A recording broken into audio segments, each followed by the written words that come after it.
Hi, I'm DJ Abass and welcome to another edition of For the Record. Today, my guest has a full house and my guests are, I'm going to run through them. I have the president of AFRIMA, the biggest music awards in Africa. I have the SSA on Foreign Affairs and the Diaspora, Mr. Jermaine Sonolu, who's in the building. Nollywood icon Yemi Shodim is also in building. And Takudzwa Mukiwa from Terrence Higgins Trust. They are all my guests on the show today, so stay tuned. Because we've seen a 17% drop in new cases of HIV UK-wide. UK-wide over the last couple of years. So the drops are quite significant. This is in testing, right? In people testing. The people, like the new cases of people people are still testing, okay. The people are testing even more, but the new cases are going down, okay. which suggests that new infections are also going down. Okay. So that is quite exciting.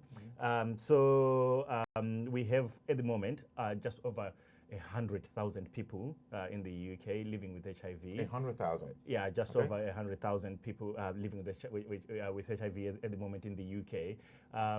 However, HIV affects different communities in different ways. Okay. Yeah. So most people affected by HIV in the UK, you've got gay and bisexual men. Quite a lot of people living with HIV in the UK are gay and bisexual.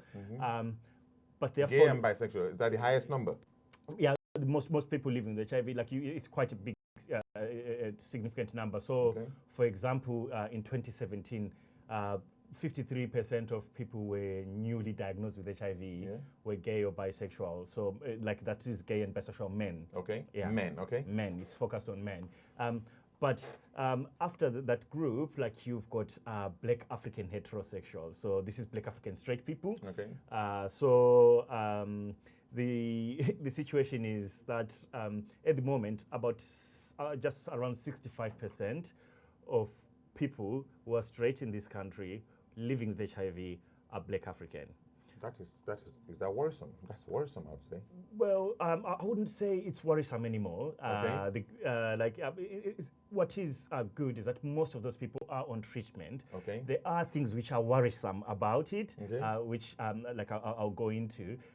So I think the things which are worrisome is that we still have a high number of people getting newly diagnosed.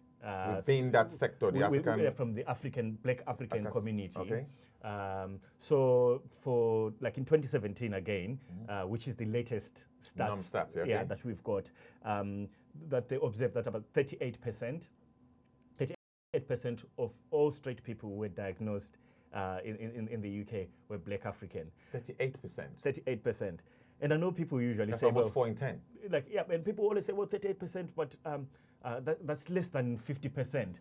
And I said, well, you have to understand it in the context that as Black Africans, were less than 2% of the population. Of the UK population. So 38% is quite big. Very significant. Like for our community. So sometimes they look at saying, okay, they talk about prevalence, saying, okay, what is the prevalence of HIV within a particular community? Where they look at saying, okay, per 1,000 people, if you take 1,000 people, how many in 1,000 might have HIV from a particular community? The prevalence for Black Africans is quite higher. Like it's highest for Black African women, just over 40 per 1,000, and just over 20 percentage. It's 20. Just over 40 people per 1,000. Per 1,000, okay, for women. For Black African women. Women, okay. And it's also just over 20 for Black African men. So higher incidence with the women. Yeah. Okay. Like so, we've got more cases in women. However, if you take the whole country's prevalence rate, it's just around 1 per 1,000. So you can see that it's actually significantly higher. Okay. So while it's dropping generally, it is still heavy locally within the Black African community. Yeah, it's dropping generally, but it's also dropping in African communities, which is great news. It is really great news. It's been dropping gradually for a long time, but it is exciting that we are in that situation where it's dropping. I would say, I think what we're looking at is the situation where we're saying our challenges are more, people are still getting, we're getting still new infections, we think, like within Black Africans. Let's talk about the challenges. Why do we have that number? Why is it higher within our community? Well, like some of it is sort of quite sort of a historical thing. So quite a lot of people got diagnosed with HIV had come from countries with higher prevalence in Africa. So they might have got infected abroad. So there's like a migration factor in that as well. There was so if you look way back going to 2004, for example, you had say for example huge numbers of people coming in from countries which had high prevalence at the time. So you had a peak at that time, but that's dropped gradually over time. Even from there. It's dropped in those countries. As well, yeah. So invariably, it's dropping everywhere. And people are getting onto treatment as well, which is changing things. I'm going to talk about that as well because there's some fantastic news which is linked to treatment which has come up. Our challenge is that we are still having high numbers of people getting diagnosed, which suggests that there are still new cases of HIV which are happening, like new cases of new infections. But at the same time, people are getting diagnosed very late. So what does this mean? They've looked at it to say, okay, if you get diagnosed when HIV has already done some damage to your immune system, treatment works, but not as effective as if it were diagnosed earlier. So it's like with other diseases, early diagnosis is better for you. Is there a cultural angle to this? Is there a reason why Black Africans don't like to get tested? Is there a cultural angle to it? Well, I don't want to know if it happens, it happens. Well, like I've spoken to some men before, and they say, well, if I feel fine, why fix it? You know, I feel okay, so I don't need to test. But what I say is actually people can live up to 3 years, 2 to 3 years, with HIV without knowing they've got it. Or even longer. Or like they could even longer. So that is one of the challenges which is there. So when you get HIV, you won't necessarily know there and then. And they could keep on spreading it as well. So if you've got, actually most people get HIV from somebody who doesn't know they've got it. So our challenge is, if we test regularly, that will mean fewer people who've got HIV and don't know that they've got HIV, and therefore the fewer chances for HIV to be passed on unknowingly, which is actually what happens in most cases. So if we get testing, we have a very good chance of making a big difference. For this interview, I've kind of like laid up a process that I think will work for us for the purposes of this interview, which is from transmission to prevention to testing, treatment, and care. So we've pretty much talked about the current situation in terms of statistics and the numbers within the community. Now, let's look at treatment. How effective is treatment? Oh, treatment is fantastic. So treatment has improved so much now. So somebody who's got HIV, once they get onto treatment, they can expect to live a long life just like everyone else. If tested, if diagnosed early. Get diagnosed early, get onto treatment. And now the recommendation is basically as soon as you get diagnosed, they'll immediately make sure that they will get you onto treatment soon.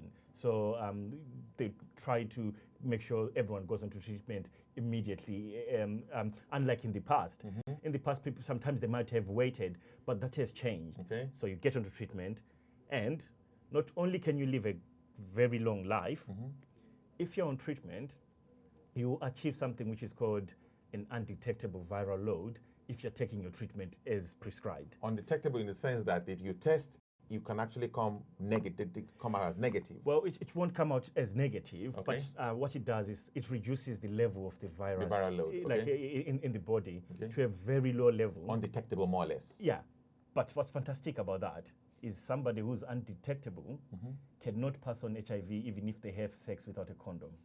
Wow. So this is where we are now. So. That is one of the most fantastic things. It's good for people living with HIV because for some people living with HIV, there was always that burden of saying, okay, I've got HIV, maybe I might have a relationship with somebody, I don't want to put them at risk, even if I don't want to. But now, it's been a very liberating message for people living with HIV, knowing that they can't pass on HIV. And that is something which is really important to people living with HIV. But also, it is good for prevention, but it is sort of a major breakthrough, like in HIV. Do you think testing has increased as a result of that? Well, like we hope it will. Like I'll say, I hope it will, because I think the biggest news about this came out earlier this year. We've known this for some time. We've known this for some time, but earlier this year, that's when there was big news in and everyone really started catching on into it.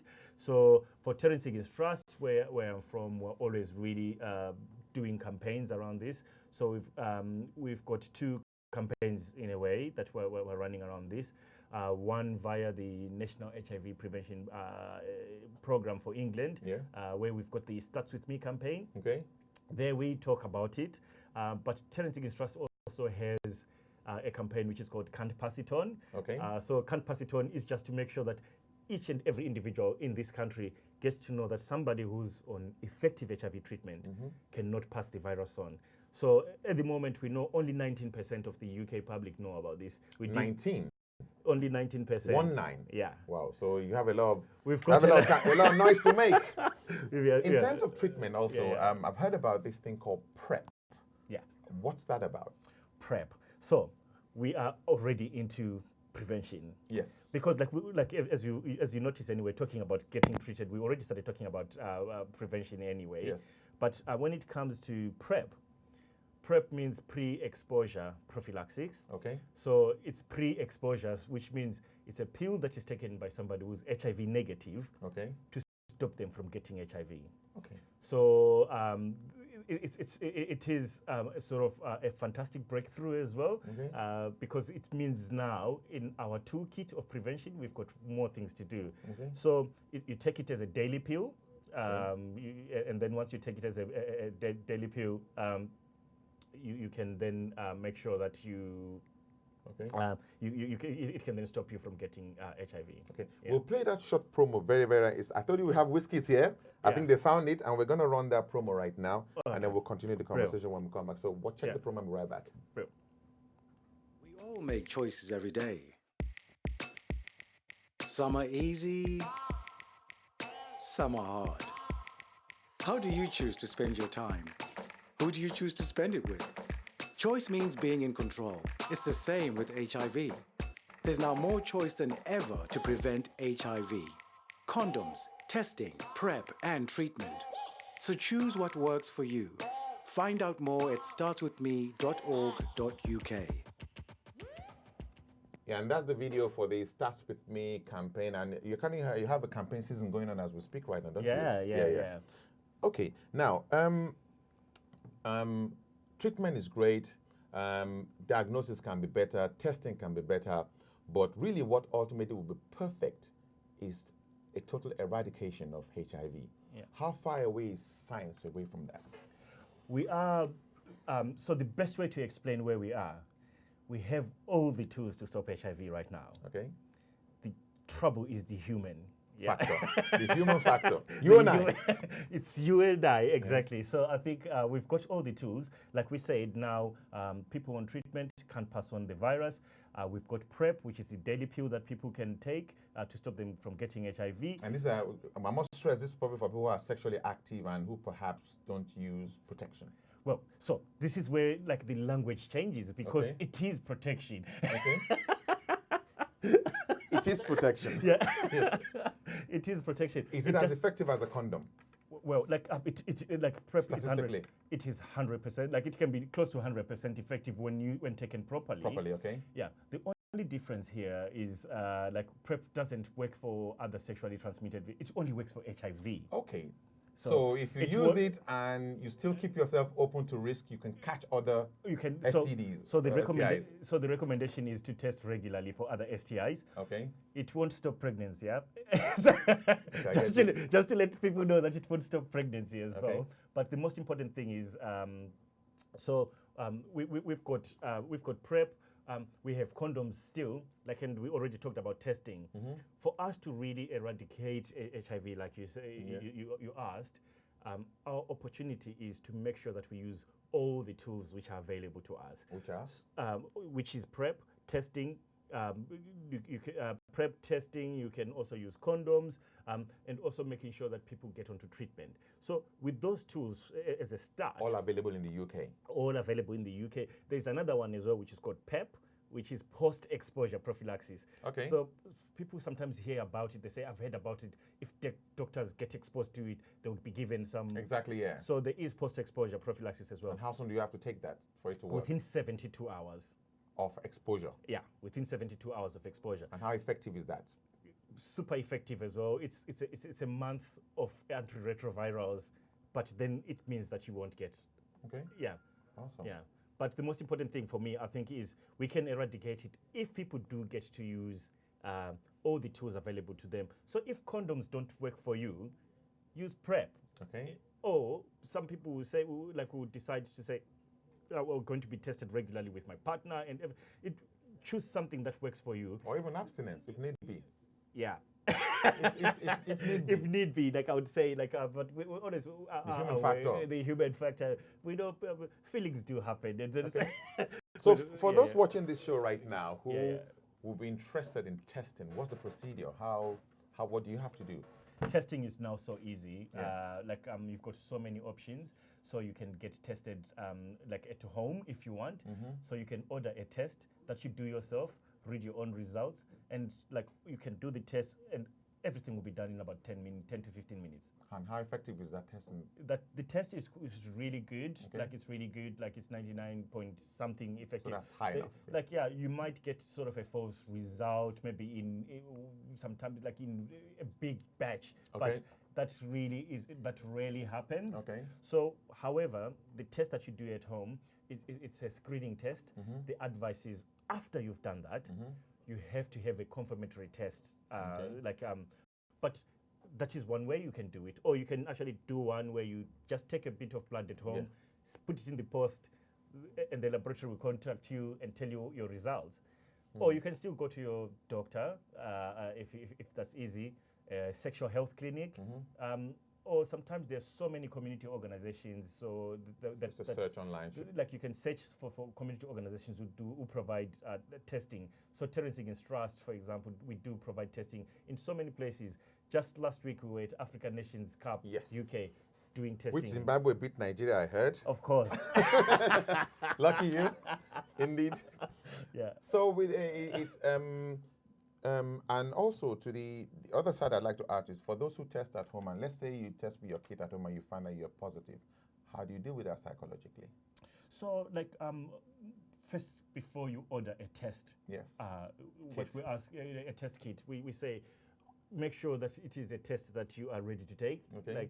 So people would order that, and once they receive the test kit, there is information in the test kit which gives you the numbers to call if should you get a positive result, and you need to talk to somebody immediately. So the advice is, first of all, take the test kit if you're ready to be taking the test kit by yourself. If you don't want to read your own results, you can use the one where you send off the results. But there's always opportunities for you to speak to somebody at the end of the phone immediately afterwards. So that is sort of the advice that we give to people. But most people, I have to say, when we did a pilot for this the first time, we had 28 people who contacted us and say, I've got I've got a positive result. And as soon as they were called back, by the time they were called back, they had already self-referred themselves into healthcare, into the healthcare system. So as soon as people found out, they went and sought help. Okay. What's the website, Terrence Higgins Trust website, in case people need to follow up on this? If people need to follow up, they can come to tht.org.uk. There is a lot of information there. I think we are in exciting times, in terms of preventing HIV. Exactly. And I'm just hoping that people also then get to use what works for them, and the human factor can be as exciting as the science. Awesome. Well, we've been talking about this for a few years now. I'm glad that you're sitting here telling people out there. Thank you so much for coming on the show. Thank you. Awesome, and we'll be in touch from there. And there you go. That's Mr. Takudzwa Mukiwa from the Terrence Higgins Trust, the largest UK HIV and sexual health charity. And we're going on a break right now. When we come back, we'll be meeting the Nollywood icon Yemi Shodimu.